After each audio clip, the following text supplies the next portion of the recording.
We're going to take just a few minutes here to wrap up the OSPF section of IP version 6. I do have a couple of videos for you after that on important topics, but they are shorter, so hang in there.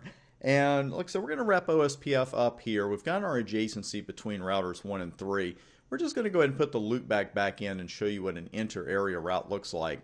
Because right now, even though we have our adjacency, when I run show IPv6 route OSPF, we get the routing table, which is full. That's interesting enough. And notice it shows you that you have 3 entries in your overall routing table. What would those be right now? They'd be 1 connected route and 1 local route. We know a local route is going to be put in at the same time the connected goes in. And we've got that loop back to null 0, which we are not paying attention to right now. But what we are going to do is get an OSPF route in here. But I want to show you a couple of IPv6 OSPF show commands. And the first one is show IPv6 route with the OSPF filter at the end. Because interestingly enough, it's going to go ahead and show you the entire code table. And what tends to throw people the first time they see it is they see the 3 entries part, or however many entries you have here. And it's like, well, where are they? Well, this command, of course, is only going to show you OSPF entries, where it tells you right here, hey, in your overall table, you have 3 entries. So if you want to look at that, go right ahead with show IPv6 route. So an important difference there between the two. Let's go ahead and head over to router 3. And again, one thing we just have to get used to, probably the trickiest thing with OSPF version 3, is remembering that when you're going to add an interface or add a network to your configuration, you don't do it by going into OSPF router configuration mode. You do it at the interface level. So we're going to do that right here with the loopback command. IPv6 OSPF. What comes next? In this case, it's the process number, then the word area, and then the area ID, and that is it.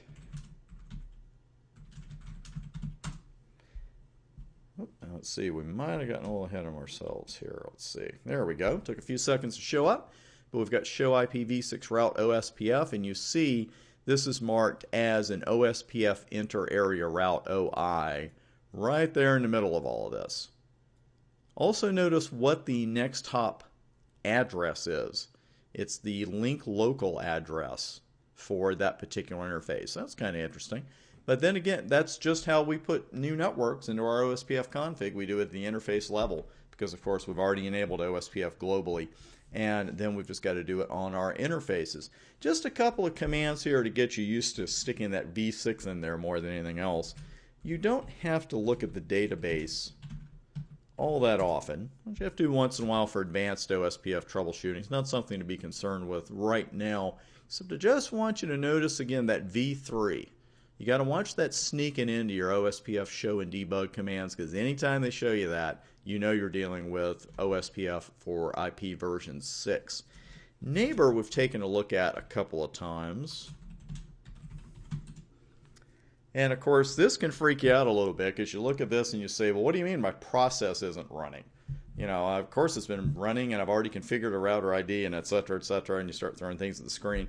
Well, the problem, of course, is you didn't put v6 here on the end of IP. Really got to watch that. I know I've kind of hammered you over the head with that, but it's the trickiest thing to get used to with this new version of OSPF. So if you're running show commands and you're not seeing anything and you've been configuring for a while, practically guarantee it's just that you left v6 out. Yeah, a lot of this looks the same. There's neighbor ID, priority, state, dead time, interface ID is new, and then interface on the end. So everything's looking pretty much the same there. Show IPv6 OSPF interface. This is a good one, and of course it's a great command to start troubleshooting and seeing what's going on, because we know that one from our earlier OSPF studies. This is a great command to get started. It's going to show you every interface on the router running OSPF, what network type it's on, what the DR is for that segment, what the BDR is for the segment, even shows the local address, the link local address, shows your hello and dead time. It's just a great command to get started with troubleshooting.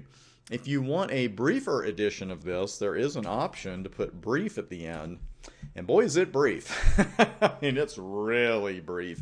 It shows you the area, the cost of the interface, the priority, the state, And that's really about it. I don't run this one terribly often. I pretty much stick with show IPv6 OSPF interface.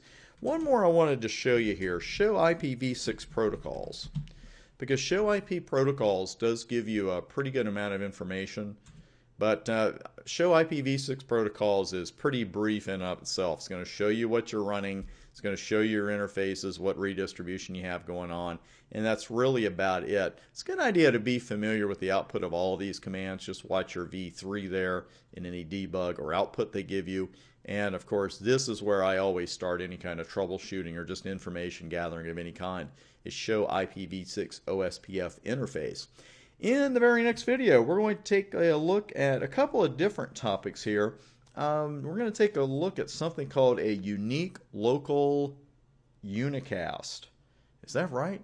That's a weird address name. Anyway, we're going to take a look at that one next. That's an important topic. We're going to look at an Anycast subnet address briefly as well, and a couple other topics before we wrap this thing up. So I'll see you on the next video.